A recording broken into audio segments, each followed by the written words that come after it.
L'Angleterre sentit promptement combien cette épée de la France, avec tous les continents et avec elle-même, allait lui être fatale.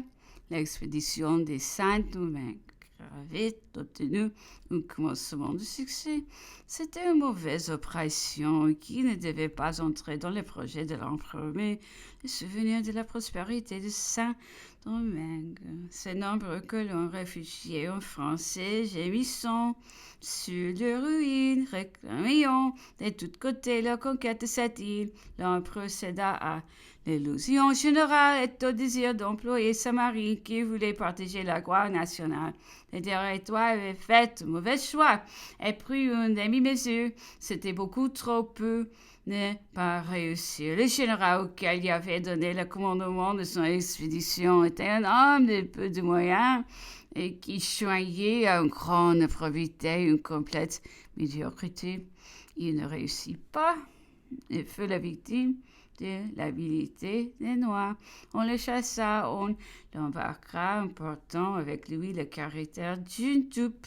La honte jetée sur le nom français. Le général à qui l'empereur confia la seconde expédition avait plus d'esprit, de talent qu'il s'empra de sa sœur, mais il avait à combattre comme le premier. Un climat dévorateur est une puissance accrue par le premier succès. Il faut le dire aussi, la liberté avec toute son énergie, tous ses avantages et toutes ses espérances avait donné au nègre, déjà organisé et fier d'un premier succès, une force et une habileté dont on ne pouvait plus triompher.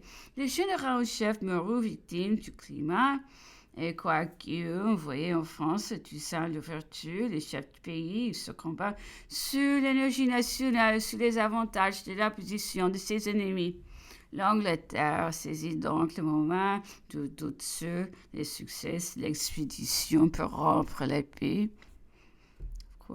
Monsieur Pitt coutumait à fouler aux pieds les droits et les conventions les plus sacrées, recommença la guerre sans déclaration, sans parade, des bâtiments de commerce ruina, tous les négociants et mit de nouveau les continents en feu. La Russie et l'Autriche unis reprendront de nouveau les armes. L'empereur partit des bords de l'océan vers l'Autriche et fit cette admirable campagne qui se termina pour la bataille d'Austerlitz. C'est à cette époque que je fus sage en compte du système des estafettes que l'empereur me commanda d'organiser dont les bases lui appartiennent. Il avait senti les inconvénients de faire parcourir à un seul homme d'énormes distances. Il arriva plusieurs fois que les courriers excédaient de fatigue ou ma surfie n'arrivait pas au gré de son impatience.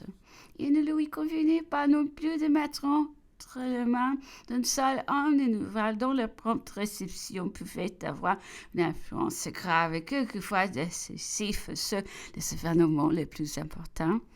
J'organisais donc par son ordre le service de stafette qui consistait à faire passer par les postillons de chaque station les dépêches des cabinets enveloppés dans un portefeuille dont nous avions loué à chacun un clef. Chaque postillon transmettait à la station suivante le livret où le nom de chaque poste était inscrit et où l'heure de l'arrivée et du départ devait être relatée. Une amende de peine sévère suivant la récidive punissait la perte du livret et la négligence du maître de poste à inscrire l'heure de l'arrivée et du départ. J'ai beaucoup de peine à obtenir l'exécution de ces formalités, mais avec une surveillance active et constante, j'en vins à bout. Et ce service s'est fait pendant 11 ans avec un succès complet et des résultats prodigieux. Je pouvais me faire rendre compte d'un jeu de retard.